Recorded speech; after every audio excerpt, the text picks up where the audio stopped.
skipper's done it. Danaher! Beautiful chapter it is for the Bombers. Exchange program, and I'm sure you and Mary have picked up a few tips. Is there anything that you've picked up in exchange, or what have you passed on to them? Yeah, they've spent the week with different coaches, looking at our backline guys, our forwards, midfielders, and our development program. So we've tried to show them a lot. I think some of our meetings they might not have really understood. They're a bit complicated, but yeah, we show them how we operate, how everything's worked. So it's been great, and I haven't had a big chance to talk about you know, how they operate in the Tiwi, but they've shared that with all the other guys. Tiwi Island's been pretty good for AFL in general, but particularly this club. Is it nice to, I guess, give something back in a program like this? Yeah, it's awesome. It's awesome to have the partnership now that's been ongoing with Essendon and the Tiwi Islands for a long time, and it's something that I think will grow even further in the future. How have you guys enjoyed it? Really good. Just the cold. It's been a really good experience for myself and Kevin, and also, you know, so grateful for Essendon Football Club to put us up for the week, and everyone's so welcoming here. And Kevin, is there things that you've learned? I've learned heaps. I can't remember how I've you know, put it all together, but it's something that I'm going to take on board, you know, and I appreciate the time of coaches and the players itself, and Essendon Football Club, what they do, you know, professionally, and yeah, hopefully we can take that on board. What's the main thing that stood out about the professional environment? I think how they prepare themselves, training-wise, how they divided in groups together and training in those areas where they struggle. I think that was very, very interesting, and yeah, I think pretty much everything across the board with their professional training-wise and how they prepare. Good to see a former Tiwi boy in Tipper do anything with the Bombers.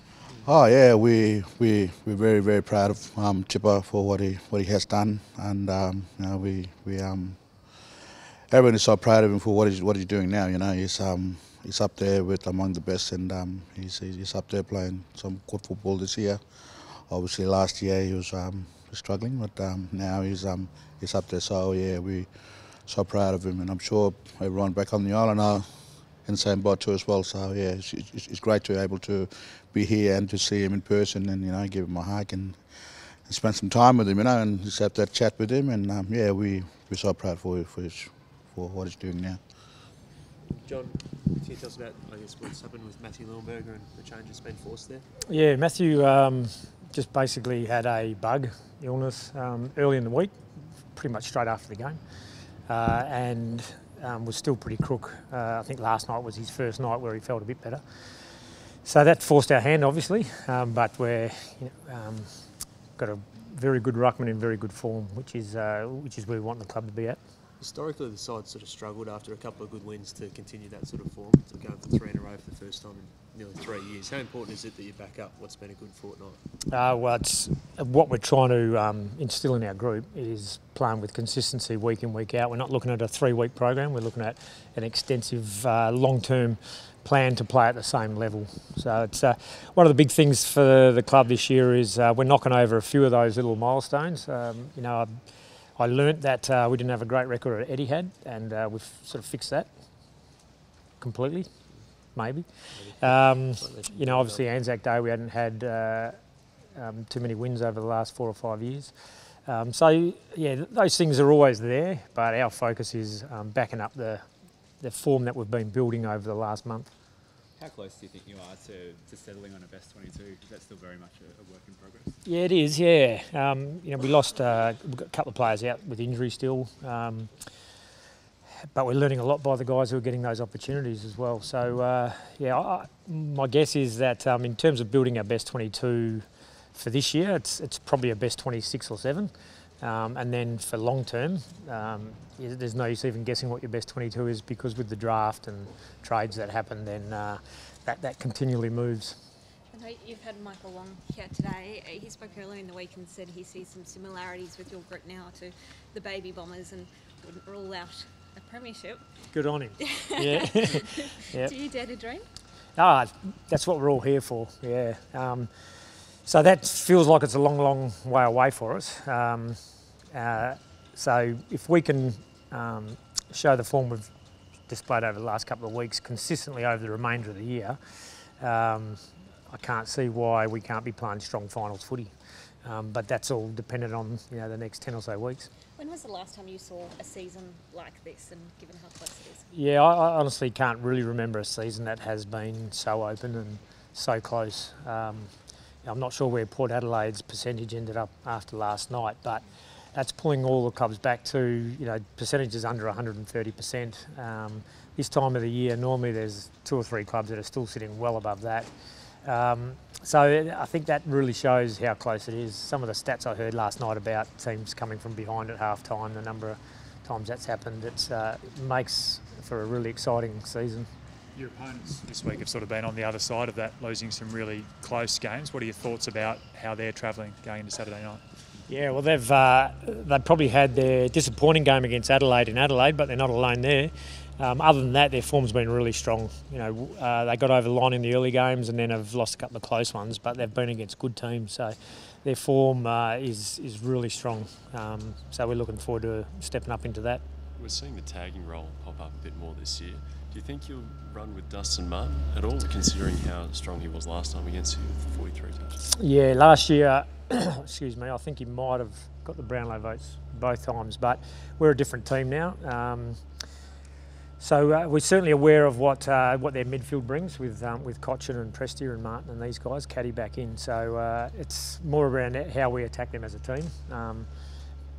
We've used players in the last 4 or 5 weeks in semi-run with roles, but not straight tagging. So it's unlikely we'll tag, but it's always, we've got the ability to go to that if we want to. Xavier this week confirmed the club's interest in Dustin Martin. How keen would you be to have him at the club next year? My keenness is on Joe Danaher. He's #1 priority, and we're working really hard to get Joey signed. So I'm not too interested in worrying about anyone else until we get Joey locked away, as well as Zaka and Darcy Parish as well. So huge amount of work going into those two. How close is Joe? I don't know, because I don't sit in all the meetings that are ongoing with his management, but it's progressing really well. Yeah. Are you confident, based on talking to Joey, that the salary cap stuff is what's holding that back at the moment? I don't talk to Joe about his contract negotiations, so, and I don't think Joey talks that much about it, other than probably with his parents and his manager. So that's all being dealt with through his management and our list manager. Fair to think that over the last couple of weeks his price hasn't plummeted at all? Steady. It's just been steady. No, we know how good a player he already is and how good he's going to be. And you see that from his attitude. So that's all taken into account. You've been really bullish on his form and potential as one of the best players in the competition. As the last fortnight, I guess, underline his ability and potential in many ways? Yeah, but we've seen it in the past. We remember the Melbourne game last year, how strong he was. In a team that was struggling, he really stood up and helped us win that first game of the year last year. And so we're seeing it, and it's what makes champions is how consistently you see it. So I've got no doubt Joe's consistency is going to continue to get to the level he wants it at and we want it at as he keeps maturing and doing the work. Knowing how good he can be, then, does it surprise you how much heat he came under a few weeks back, and then now all of a sudden people are talking about him as potentially the best player in the comp? No, it doesn't surprise me that we jump onto an issue, and it's a huge issue. And obviously, Joe was very disappointed on that night with his kicking, but he didn't just start working hard on it after that game. He's worked hard on it all the way through, and he'll continue to do so. Speaking of contracts, Patrick Ambrose re-signed. Tell us about that. Yeah, awesome. Paddy's been a player who's been fighting to show that he's potentially in the club's best 22 going forward. He's played a fair bit as a forward, but in the last 12 months we started to look at him as a key defender, and he's developed extremely well in that role, to the point where we were very keen to get him locked away as quickly as we could, and I know Paddy's wrapped him, so are we. John, you talked about the closeness of the competition earlier. What are you seeing from the coach's box that's to indicate as to why that's happening? Or what's actually going on? Yeah, I think it's around over a number of years, list management and the way that the free agency trading, the draft is working. Is starting to come together. I mean, teams aren't dropping away as much. Some of the young teams, St Kilda, Melbourne, are in the 4th or 5th year of their rebuilding process. So they're obviously been getting more and more competitive year on year. And the dominance of the Hawthorn, Sydney, Geelong era is not quite as strong either. So those teams are coming back to the field a little bit. So that's really squeezed it up. And now it's we saw the Bulldogs jump out of the box last year to win the flag, and I think that's why most clubs are excited this year, saying it's pretty open. So finish as high up on the ladder as you can be and give yourself best chance. Does that sort of signal to you that the equalisation measures are working effectively? Yeah, I think so. Yeah, and I'm not surprised that it's taken this long, because a lot of the rules have been adjusted along the way. But building your list is a pretty long process. You can't just do it overnight. So I think that's where we've seen clubs become more long-term focused, like you've seen with Melbourne and Richmond and the Saints have been sticking to a plan for a lot longer period. Just with Richmond's close finishes the last few weeks, is that sort of something that you practice a lot in match simulation? And I suppose with quite a few blokes who haven't played together much, is that sort of extra important for your team? Yeah, it's one of those things that you rehearse it regularly without doing it every week, because you only got there's a lot of things you want to practice during every training session. So that's something that you'll go over, maybe once a month, just to refresh it for the players. So they know what to do, they know what the plan is, but you'll either just go through it in the lecture theatre or you'll run through it on the ground about once a month. Nice to catch up with Daniel Kerr today. Yeah, it was good to see him. Yeah, he's I think doing a really good job with his program with Indigenous kids.